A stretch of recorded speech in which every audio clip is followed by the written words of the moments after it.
Vámonos por partes, porque creo que todo es importante. Dijiste que habías estudiado filosofía en el seminario. Sí. ¿Cómo es el llamado a irte al seminario? ¿Te veías así de chico? ¿O cómo No. fue? ¿Qué pensabas de chavito que ibas a estudiar? De niño yo siempre quise ser arquitecto. Okay. Y estudié, bueno, estudié en un colegio católico, ¿verdad? Okay. En el Regio, con los lasallistas. Y en una, ya ves, no sé si tú estuviste en escuela católica también. No, yo estuve así de numerito, como de dicen. numerito, ¿no? Bien, bueno, pues normalmente vienen los religiosos y preguntaban, ¿no? ¿Y qué quieren ser de grandes, verdad? Primero te contaban su historia y entonces era así como que, wow, el hermano lasallista, wow. Y entonces decían, a ver, apúntenme en un papelito su nombre y qué quieren ser de grandes. Y los 3 cosas que te gustaría ser de grandes. Entonces, pues te contaban una historia súper guau en 4º, 5º de primaria y yo puse en el número 3, primero pues puse astronauta, ¿verdad? Ingeniero y luego pues, hermano lasallista. No. De ahí no te soltaron, sí. Ya no te sueltan porque ya te traen. Pero los lasallistas, igual que muchos otros religiosos, pues te tenías que ir a vivir fuera de Monterrey. Y yo me sentí así como que no, yo no me quiero ir fuera de Monterrey, claro que no. Estuve ahí primaria, secundaria, preparatoria y siempre me iban diciendo, oye, ¿te quieres venir con los lasallistas? No, yo no. Luego entré a los grupos en la iglesia, estuve de joven ahí en la iglesia y fue donde más me metí con el tema de la religión y convivir con los sacerdotes y entonces fue donde me sentí más llamado. Luego viví en California 1 año y estuve allá mucho en contacto con una comunidad de frailes franciscanos con quien me sentí muy, muy acogido por ellos. Y cuando regresé a Monterrey, ahí fue uno de mis quiebres más grandes de mi vida. Porque regreso cerca de los 18 años y uno de mis amigos más cercanos, de los de la bolita, pues acababa de tener 2 o 3 días antes de que yo llegara, un accidente en carro y estaba en coma. Entonces eso me sacudió mucho, yo regreso y pues veo a mis amigos y todos conmocionados, entonces me acerco, o sea, era pues ir al hospital, estar ahí con él y él pues ya no despertó, murió, terminó muriendo. ¿De la misma edad que tú? Fede era 1 año o 2 años más grande que yo, Fede Vázquez, y eso me marcó mucho, o sea, me pegó como que, caray, o sea, ¿por qué es tan dura la vida, verdad? O sea, el sentido de la vida. Sí, o sea, yo, ¿qué pasa con esto? Ajá. Desde entonces empecé a preguntármelo. Pasaron un par de cosas, yo traía novia ahí, cortó con mi novia, entró a estudiar a la carrera, entré a estudiar arquitectura y yo no me gusta, no me hallo, no me encuentro, no sabía nada. ¿Sabe? Yo me cuenta que yo me despertaba y yo no sabía en dónde estaba, yo no reconocía mi casa, yo andaba bien perdido. Y pues había tenido la inquietud, eso sí, dije, si no lo pruebo nunca voy a saber si yo puedo ser sacerdote o no, ¿verdad? Y entonces decidí entrar al seminario aquí en San Pedro y entré. Dije, bueno, si sean las cosas quiere decir que sí es por aquí mi camino. Era el verano del 94 y pues entré. O sea, pedí una entrevista y me dijeron, ok, me entrevistaron, me hicieron pruebas, pues adelante y pude entrar, ¿verdad? Y yo no sabía, pues qué onda, yo no conocía a nadie ahí. Ellos ya se conocían porque había como que un proceso que le llamaban proceso vocacional. ¿Ellos te refieres aquí a los compañeros? Ellos ya se conocían, mis compañeros ya se conocían, y yo no los conocía, yo llego sin conocerlos ni nada, y pues me fui como que estando o sea, como que metiendo. Y ahí aprendí, pues los primeros años son humanidades y luego estudias filosofía. Y ahí fue donde, pues, fue mi contacto con este tema de la filosofía, ¿no? El primer año, por lo regular, ahorita que decías es en San Pedro, pero luego ya el segundo vas allá. Te vas un año de Santiago, espiritualidad, ¿no? Allá en Allende. En Allende. Y luego regresas a Juárez, que en Juárez es en donde está la filosofía y la teología. Entonces yo estuve ahí y me quedé 5 años probando. Que fue prácticamente la mitad, ¿no? Sí. En ese entonces eran 9 años. Exactamente. Y yo hice un poco más de la mitad, 5 años y medio, un poco más de la mitad. Sí, dices que eso fue un punto de quiebre, porque es cierto, cuando uno vive algo que tiene que ver ciertamente con la vida y la muerte, digamos, te empiezas a cuestionar. Sí. Y te empiezas también a tratar de darle significado. Ahorita creo que ya voy entendiendo por qué logoterapia. Ahorita llegamos allá. Sí. Pero, ¿cuál fue entonces? Dijiste, lo voy a intentar, o sea, te diste la oportunidad, digamos. Sí, ¿sabes qué? Dije, yo no voy a saber si, o sea, no quiero no probarlo. Exacto. Y dije, ¿cómo vas a saber si es lo mío o no? Pues tengo que probarlo.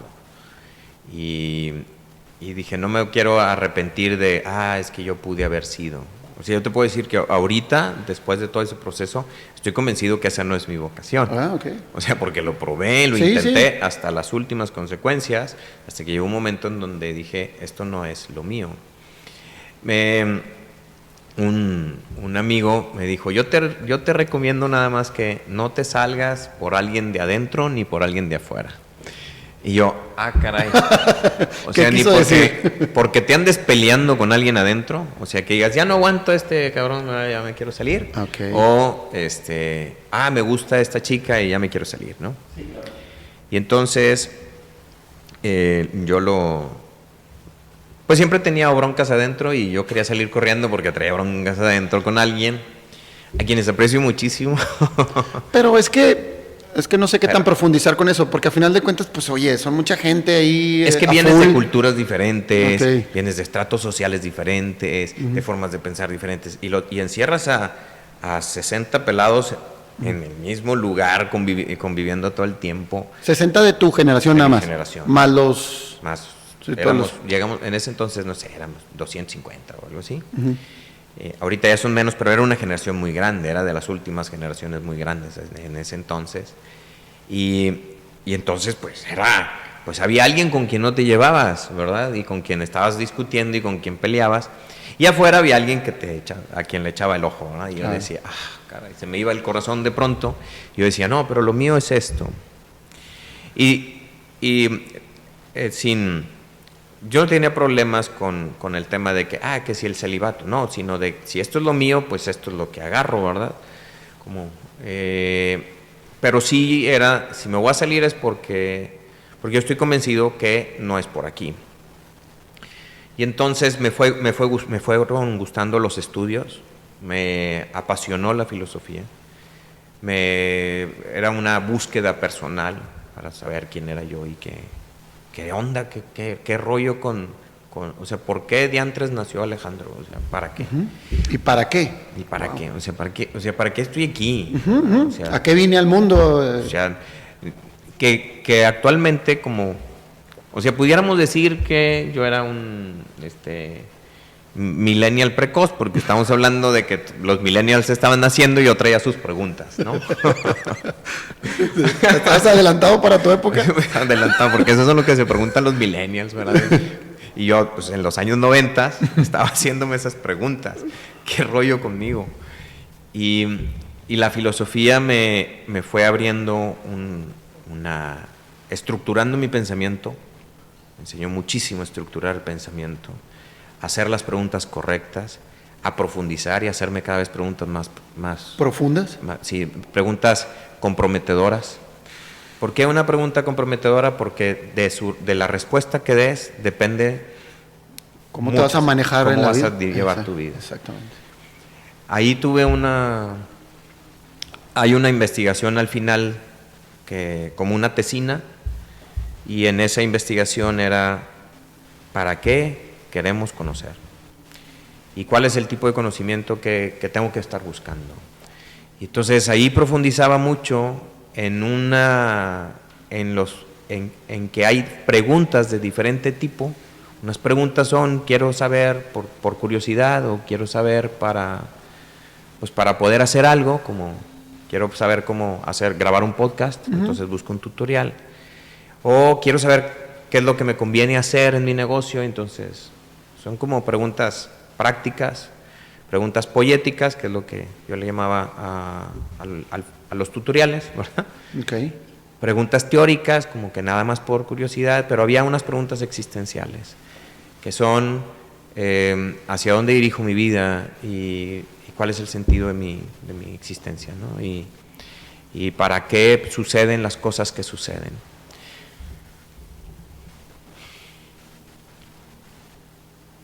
¿Para qué murió Fede? ¿Verdad? O sea, ese tipo de preguntas, no el de por qué, sino el para qué. Ahora ya sabes por qué son. Ya sé para qué son los Kleenex, gracias. Oye, es que quien está viendo, llega Fabián y abre una caja de Kleenex y dije, no manches, ¿qué me vas a preguntar, güey? Y entonces... No, gracias por ser tan honesto de todo lo que estás diciendo. Yo abierto, yo sí soy un calcetín volteado, ¿eh? Así, todo lo que necesiten. ¿Para qué murió Fede?